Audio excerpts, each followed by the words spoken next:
السلام علیکم، آپ دیکھ رہے ہیں بول نیوز اور میں ہوں محمد حسنین خان اور میں ہوں افشین قریشی۔ ہیڈ لائنز آپ نے جانی، بلیٹن کا آغاز کریں گے۔ سب سے پہلے بات کریں گے میلبرن ٹیسٹ کے حوالے سے، جس کے چوتھے دن 317 رنز ہدف کے تعاقب میں پاکستان کی بیٹنگ جاری ہے۔ اب سے کچھ دیر پہلے تک گرین کیپس نے وکٹوں پر رنز بنا لیے۔ اس سے قبل آسٹریلیا کی ٹیم اپنی دوسری اننگز میں 262 رنز پر آؤٹ ہو گئی تھی۔ میچل مارچ 96 رنز کے ساتھ ٹاپ اسکورر رہے۔ ایلکس کیری نے 53 اور اسٹیو اسمتھ نے 50 رنز کا حصہ دیا۔ شاہین شاہ افریدی اور میر حمزہ نے 4 شکار کیا۔ عامر جمال نے 2 کھلاڑیوں کو پویلین کی راہ دکھائی۔ آسٹریلیا نے پہلی اننگز میں 318 رنز اسکور کیے تھے۔ پاکستان کی ٹیم پہلی پاری پر 264 رنز کا مجموعی اسکور بورڈ پر سجا سکی تھی۔ کینگروز کو پہلی اننگز میں 54 رنز کی برتری حاصل ہوئی تھی۔ میلبرن ٹیسٹ کی دوسری اننگز میں ایک وقت میں آسٹریلیا کے 16 رنز پر 4 کھلاڑی پویلین لوٹ گئے تھے۔ میچل مارچ اور اسٹیو اسمتھ نے 5ویں وکٹ پر 153 رنز بنا کر ٹیم کو مشکل صورتحال سے نکالا۔ دونوں کے آؤٹ ہونے کے بعد صرف ایلکس کیری ہی مزاحمت کر سکے۔ پاکستانی بالرز نے کینگروز بلے بازوں کو کس طرح سے ڈریسنگ روم کا راستہ دکھایا، آپ کو دکھاتے ہیں۔ آگے بڑھتے ہیں اور اب آپ کو بتاتے ہیں کہ پنجاب کے میدانی علاقوں میں آج بھی شدید دھند کا راوٹ سے کوٹ مومن تک دھند کے باعث بند۔ ملتان موٹر وے فیض پور سے روجانہ تک بند۔ M5 شیرشاہ سے اوش شریف تک بند کر دی گئی۔ M4 دھند کے باعث ملتان سے خانوال تک بند کر دی گئی۔ 2 دن میں منسوخ پروازوں کی تعداد 63 ہو گئی۔ لاہور آنے اور جانے والی ٹرینیں کئی گھنٹے تاخیر کا شکار ہو گئیں۔ پنجاب میں شدید سردی، صوبائی حکومت نے اسکولز کی سردیوں کی تعطیلات میں توسیع کر دی۔ چھٹیوں میں اضافے کا نوٹیفیکیشن جاری۔ نوٹیفیکیشن کے مطابق چھٹیوں میں اضافہ 1 جنوری سے 10 جنوری تک کیا گیا ہے۔ خانپور اور مضافاتی علاقوں میں شدید دھند اور اسموک کا راج ہے۔ حد نگاہ انتہائی کم ہو کر رہ گئی۔ اس حوالے سے مزید جانتے ہیں رانا نعیم سے۔ رانا نعیم، بتائیے گا۔ ہاں جی، خانپور اور مضافاتی علاقے ظاہر پیر، چاچا شریف اور فیروزہ میں شدید دھند اور سموگ کا راج ہے۔ دھند اور سموگ کی وجہ سے حد نگاہ انتہائی کم ہو کر رہ گئی ہے۔ معمولات زندگی بھی بری طرح متاثر ہو رہی ہے۔ پنجاب سے آنے والی تمام ٹرینیں بھی لیٹ ہو رہی ہیں۔ اس کے علاوہ موٹر حکام کی جانب سے خانپور تا ملتان M5 اور خانپور تا سکھر M4 سیکشن بھی مسافروں کے لیے بند کر دیے گئے ہیں۔ موٹر حکام کی جانب سے یہی ہدایت نامہ جاری کیا گیا کہ شہری غیر ضروری سفر سے گریز کریں، اور اگر سفر کرنا زیادہ مطلوب ہو تو گاڑیوں کو لائن اپ رکھیں، 4 لائٹ کا بھی استعمال کریں۔ شہر میں بٹا خاص مالکان کی جانب سے زہریلا دھواں پھیلانے کا سلسلہ بھی جاری ہے۔ محکمہ ہیلتھ کی جانب سے یہ تنبیہ کی گئی ہے کہ جو شہری ہیں وہ ماسک اور اینک کا استعمال کریں، کیونکہ دمہ اور سانس کے مریضوں کو اس موسم میں شدید دشواری کا سامنا ہے۔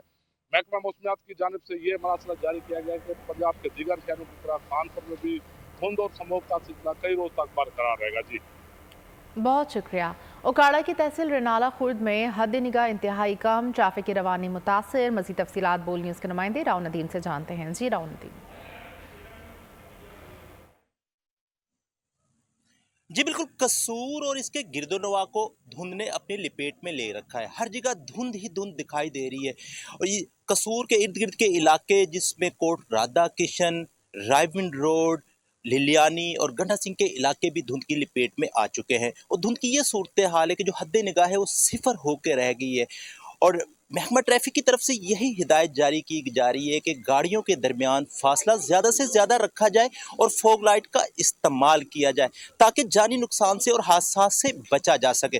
بڑھتی دھند کی وجہ سے خصوصاً بچے اور بوڑھے بہت زیادہ بیمار ہو رہے ہیں، اور جب ہماری ڈاکٹروں سے اس بارے میں بات ہوئی، ڈاکٹروں کا یہی کہنا ہے کہ بچوں کو اور بوڑھوں کو دھند سے بچایا جائے اور گرم کپڑوں کا استعمال کیا جائے، اور خصوصاً بچے اور بوڑھے سینے کے مرض میں اور بخار میں اور گلے کے مرض میں مبتلا ہو رہے ہیں۔ بڑھتی دھند سے بچنے کے لیے احتیاطی تدابیر کرنا بہت ضروری ہے، اور اگر دیکھا جائے تو ہر جگہ دھند ہی دھند ہے۔ دھند کی وجہ سے نظام زندگی درم برم ہو کر رہ گیا ہے۔ جی ندیم، آپ کا بھی بہت شکریہ۔ اب آپ کو بتاتے ہیں قصور اور نواحی علاقوں میں شدید دھند کی وجہ سے بوڑھے اور بچے مختلف قسم کی بیماریوں میں مبتلا ہو رہے ہیں۔ بول نیوز کے نمائندے آصف جاوید سے مزید جانتے ہیں۔ آصف، بتائیے گا۔ جی بالکل، فیصل آباد اور اس سے گرد و نواح کے آج کے موسم کی بات کی جائے تو ان علاقوں میں گہری سموگ اور فوگ کا راج برقرار ہے، جس کی وجہ سے نظام زندگی تبدیل ہو کر رہ چکا ہے۔ سڑکیں سر شام ہی ویران ہو جاتی ہیں۔ فیصل آباد کا ایئر کوالٹی انڈیکس دوبارہ سے 400 کی حد کراس کر چکا ہے، جس کی وجہ سے شہری مختلف بیماریوں کا شکار ہو رہے ہیں، اور ہسپتالوں میں شہریوں کی بڑی تعداد سموگ سے متاثرہ دکھائی دیتی ہے۔ سرکاری ہسپتالوں میں ادویات بھی شارٹ ہو چکی ہیں، جس کی وجہ سے شہریوں کے مسائل بڑھتے جا رہے ہیں۔ کم سے کم درجہ حرارت 6 سینٹی ڈگری ریکارڈ کیا گیا ہے۔ ہوا میں نمی کا تناسب 90% ہے، جبکہ 10 کلومیٹر فی گھنٹہ کی رفتار سے ہوائیں چل رہی ہیں. حد نگاہ 0 ہو چکی ہے. محکمہ موسمیات کی جانب سے اب ان علاقوں میں بارش کی پیشین گوئی نہیں کی جا رہی، جس کی وجہ سے ان علاقوں کے مزید جو ہے سموگ اور فوگ کا راج برقرار رہنے کا امکان ہے. اس کے ساتھ اگر سموگ کی اوورآل صورتحال بیان کی جائے تو سموگ نے شہریوں کے ساتھ ساتھ پورے ماحول پر انتہائی مضر اثرات مرتب کیے ہیں. محکمہ ماحولیات بھی ہاتھ پر ہاتھ دھرے بیٹھا ہے اور سموگ پیدا کرنے والے ذرائع کے خلاف کوئی کارروائی نہیں کی جا رہی. شہری بھی سموگ SOPs پر عمل کرتے دکھائی نہیں دیتے، جس کی وجہ سے ماحول پر انتہائی مضر اثرات مرتب ہو رہے ہیں. جی ٹھیک ہے، بہت شکریہ. آگے بڑھتے ہیں. تحریک انصاف کے وائس چیئرمین شاہ محمود قریشی کا نام مزید 12 مقدمات میں شامل. عدالت نے انہیں تمام مقدمات میں جوڈیشل ریمانڈ پر جیل بھیج دیا. شاہ محمود قریشی کے خلاف سانحہ 9 مئی پر راولپنڈی ضلع میں 12 مقدمات درج ہیں. شاہ محمود قریشی نے کہا وقوع والے دن میں کراچی میں تھا. راولپنڈی کے جوڈیشل کمپلیکس میں ڈیوٹی ایڈیشنل اینڈ سیشن جج سید جہانگیر علی نے شاہ محمود قریشی کی جسمانی ریمانڈ کی درخواست پر سماعت کی. پروسیکیوشن ٹیم نے مکمل تفتیش کے لیے 30 دن کے جسمانی ریمانڈ کی استدعا کی، جس پر عدالت نے فیصلہ محفوظ کیا. 9 مئی کی کیسز اور شاہ محمود قریشی کی مزید 12 مقدمات میں گرفتاری پر عدالت نے PTI کے رہنما کے جسمانی ریمانڈ کے لیے کسٹڈی دینے کی پولیس کی استدعا مسترد کر دی. وکیل صفائی نے کہا کہ شاہ محمود قریشی کو ڈسچارج کیا جائے، جسمانی ریمانڈ کا کوئی جواز نہیں، یہ جھوٹا انتقامی کیس ہے. دوران سماعت شاہ محمود قریشی نے روسٹرم پہ آ کر کہا مجھے جھوٹے مقدمے میں پھنسایا گیا. 9 مئی کو راولپنڈی تو کیا پنجاب میں بھی نہیں تھا. پولیس نے شاہ محمود قریشی کی مزید 12 مقدمات میں گرفتاری ڈال دی، جن میں GHQ، آرمی میوزیم حملہ، حساس ادارہ دفتر حملہ اور میٹرو بس اسٹیشن جلانے کے مقدمات شامل ہیں. شاہ محمود قریشی کی گرفتاری کی مذمت کرتا ہوں، کیا وہ اپنے بیانات کی مذمت کریں گے؟ چیئرمین پیپلز پارٹی بلاول بھٹو زرداری نے کہا کہ شاہ محمود آصف علی زرداری کی گرفتاری پر کہتے تھے کہ ادارے اپنا کام کر رہے ہیں. کیا شاہ محمود نے سیاسی انتقام پر اپنا موقف تبدیل کر لیا؟ شاہ محمود صاحب کا گرفتاری ہے، مذمت پہلے بھی کرتے تھے، آج بھی کرتے ہیں، مگر کیا شاہ صاحب نے اپنا موقف تبدیل کیا ہے یا نہیں؟ زرداری کو گرفتار کیا گیا تو وہ کہتا تھا کہ انڈیپینڈنٹ ادارے کام کر رہے ہیں. کیا اب شاہ محمود قریشی صاحب سمجھتے ہیں کہ انڈیپینڈنٹ ادارے نے ان کا گرفتاری کروائے تھے؟ جب الیکشنز ہو رہے ہیں پاکستان پیپلز پارٹی پورے طریقے سے نہ صرف مقابلہ کر رہے ہیں مگر تیار بھی ہے. اتحاد تو ہر الیکشن میں ہمارے خلاف کوئی نہ کوئی اتحاد بنتا ہے، آنے والے الیکشن میں بھی اتحاد بنے گا. ہمیں اتحاد سے کوئی فکر نہیں. خود انشاءاللہ تعالی لاہور سے الیکشن لڑنا ہے، اور لڑنا ہے اس لیے کہ لاہور کے پاس اور آپشنز ہونا چاہیے. ہمارا ذمہ داری ہے جو لاہور کے غریب عوام ہیں، لاوارث ہے اس وقت، ان کا آواز بن کے انشاءاللہ تعالی پاکستان پیپلز پارٹی میدان میں اترے گی. مولانا فضل الرحمان کا کہنا ہے PTI سے زیادتی نہیں ہو رہی، پروجیکٹ کرنے کا کام ہو رہا ہے. پشاور ہائی کورٹ کا دائر اختیار اپنے صوبے تک ہے. نشان کے معاملے پر پورے ملک کا فیصلہ کیسے کر سکتے ہیں؟ 2 صوبوں میں امن و امان کی صورتحال خراب ہے. انتخابی مہم کے دوران کوئی کارکن زخمی یا شہید ہوا تو ذمہ دار الیکشن کمیشن ہوگا. زیادتی نہیں ہو رہی. PTI کو اس الیکشن میں پروجیکٹ کرنے کا کام ہو رہا ہے کہ اس ماحول میں جو الیکشن ہوگا اس کے نتائج کے بارے میں کیا کہا جائے گا. میں الیکشن کا طلبگار ہوں. 2 صوبوں میں امن و امان کی صورتحال خراب ہے. اب اس قسم کی صورتحال میں کیا یہ سوال اٹھانا بھی جرم ہے ہمارے لیے؟ ہم یہ بات بھی نہ کریں تو ماحول تو دیا جائے نا ہمیں. نا جمعیت علماء اسلام ایک بڑی اہم سیاسی مذہبی جماعت کے طور پر انتخابات میں حصہ لے گی. جو وعدے وعید فاٹا کے عوام کے ساتھ ہوئے تھے 10% بھی اس پر عمل نہیں ہو رہا. نہ ان کے ساتھ وعدہ کیے گئے سالانہ 100 ارب روپے ان کو دیے جا رہے ہیں کہ فاٹا کے عوام کو حق دیا جائے کہ وہ اپنے سیاسی مستقبل کا فیصلہ خود کریں. ترازو کو ایک لاڈلے کی جانب جھکایا جا رہا ہے. پشاور ہائی کورٹ کا فیصلہ الیکشن کمیشن پر حملے کے مترادف ہے. کیسے پاکستان بھر کے لیے فیصلے دے سکتی ہے؟ الیکشن کمیشن نے PTI کے انٹرا پارٹی کے خلاف فیکٹ بیسڈ فیصلہ دیا. مسلم لیگ نون کے صدر شہباز شریف کی کراچی میں پریس کانفرنس. کہا کہ لاڈلے کو عدالتوں میں گڈ ٹو سی یو کہا جاتا ہے.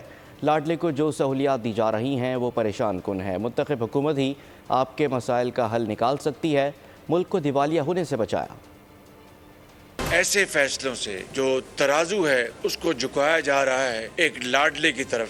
جو فیصلہ آیا ہے وہ الیکشن کمیشن کے اختیار پر حملے کے مترادف ہے. ایک صوبے کی ہائی کورٹ ہے، وہ کس طریقے سے پاکستان بھر کے معاملے کو وہ اس کا فیصلہ دے سکتی ہے. الیکشن کمیشن نے PTI کے انٹرا پارٹی الیکشن میں بے ضابطگیوں اور دھاندلیوں کے خلاف ایک فیکٹ